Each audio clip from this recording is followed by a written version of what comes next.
Femi Gbajabiamila, Speaker of the House of Representatives, has confirmed that one of the security operatives attached to him shot a citizen dead. The incident occurred in the Federal Capital Territory (FCT) on Thursday. In a personal statement issued on Friday morning, the lawmaker narrated that in the evening as he left the National Assembly, he stopped to greet newspaper vendors. The Surulere representative said it was a friendly exchange as many of them have known him since he first moved to Abuja. He recalled that after the convoy set out in continuation of movements, unidentified men obstructed it, which made the security men shot into the air to disperse them. The speaker said after getting to their destination hours later, he was informed that someone was hit by a stray bullet, contrary to an earlier report by men in the convoy that they applied their security discretion to shoot in the air. I have caused a report to be made to the local police station and an investigation has commenced, he said. Gbajabiamila disclosed that the officer who fired the fatal shot has been suspended pending the conclusion of the inquiry. He said, "My value for human life and my respect for all people, irrespective of socioeconomic status, is what endeared me to these vendors, and these are the reasons why I stop my convoy quite often to connect with them. For one of them to have been shot by my security details is horrific, and I cannot begin to imagine the grief and loss Ifeanyi's family must feel on this sad day. No family should have to go through this," he said. The All Progressives Congress APC chieftain added that he was distraught about the death and offered his sympathies to the victim's family and Abuja vendors.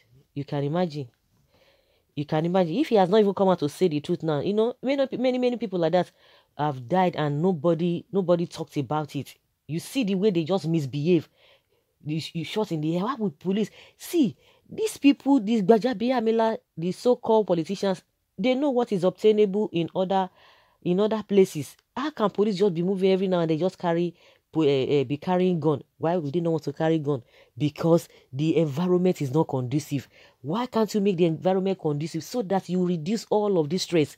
If crime is reduced to the barest minimum, all of this stress here and there, carrying security details all over the place, will not occur in the first place. Because some people now say, why? Oh, in this kind of Nigeria, that is why you think police will not carry gun. Yes, because they know that they are not doing the right thing. They've created monsters all over the place. That is why they will be afraid. The other day, Senator Abe from Port Harcourt was saying that, oh, now they are going to be exposed to security challenges here and there. So you know that there are security challenges and you are not tackling them because you think you are secured. Stray bullets will just be meeting people anyhow. That person never bargained for that. Never bargained for that. That person was not even part of the people that blocked them. Never bargained for that. On its own, in your own country. This thing just flying, bullet flying here and there, everywhere. Flying, you don't even know. Something can just come and meet you, unknown to you. This was not a process. These are the things that people are complaining about over the years. And people will come and they will tell you, go and sit down, go and sit down, go and do this, go and do that. Now, they have caused pain they have brought pain into that family, causing people pain. You can imagine such a thing. All of them, majority, they don't even have conscience.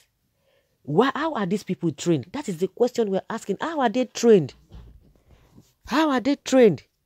The same thing that people have been complaining day in, day out is still happening. And somebody will tell you that, oh, yes, absolutely, they have admitted and they have agreed that they are going to do this XYZ. Yes, nothing is happening. It's just to deceive people. It's just to deceive people. You think you can keep your own children and be taking other people's children? Parents who have others who have also suffered for their own children. You are going to be causing them pain because you think you are occupying a position that you are not even qualified for. I'm talking generally. I'm not even referring to Gbajabiamila as a person. All of them, including himself, all of them together. Speaking generally. Well, someone is asking, why not a Yoruba vendor? Lives in Nigeria has become so worthless since Buhari and APC came to power in Nigeria. Those things we used to watch in horror movies of yesteryears has now become the reality of today in Nigeria. It could have been anybody. Yes, it could have been anybody. It could have been anybody. Just doing your own thing. Doing your own thing. Doing your own thing, and focusing on your own thing, something that you never bargained for. This was not a protest too. Well, it could have happened to anybody, but for God's mercy, we are alive. But life is supposed to be sacrosanct and a privilege from God. But it's now a privilege from Nigerians. Nigeria's government. May God deliver us from evil men. Amen. Oh. Amen. My brother, honestly, Nigeria is a mess since this regime. Let us be reasonable for once and not bringing in sentiments into all issues. I'm sure you don't have a, you that are talking about it, you don't have conscience, because these people who are talking, it's not as if it's affected their family, but because they have conscience, it could have been anybody, and you are saying they should caution, they should try, they should tread with caution. If it had happened to your family, would any member of your family, would you have been saying that? Well, yes, now, because it's not your family. That's why he's talking like this. Especially because the same Isifa in Igbo, they are simply executing their mandate. I don't blame you. Thanks for being sincere and try not to cover it up as usual. Gbajabiamila should go to jail with his bodyguard so that others will learn the lesson. Those ones are God now. Eh? Go to jail. How? Yeah, even if in a saner environment, he would have even resigned. In a saner environment, but in Nigeria, it is not ODOD, nothing. It will never happen. I hate to hear this phrase, stray bullet. This is the usual term used to excuse or condone murder by our security agents, especially the police. A man in your convoy carried out a premeditated murder, and you are saying firing into air and stray bullets. What sort of training do security men undergo that shooting in the air should result to someone standing being shot? The policeman must have shot directly on the people. Sad that human life counts nothing in today's Nigeria. You people have wasted many innocent lives in the name of governing us. You people should remember that God is watching from a distance. I hope He will help the family. It will help the family the man left behind. Is it by helping? What are they even helping? Everlasting sorrow that will be in that family. Is it money they want to pay them that will change everything?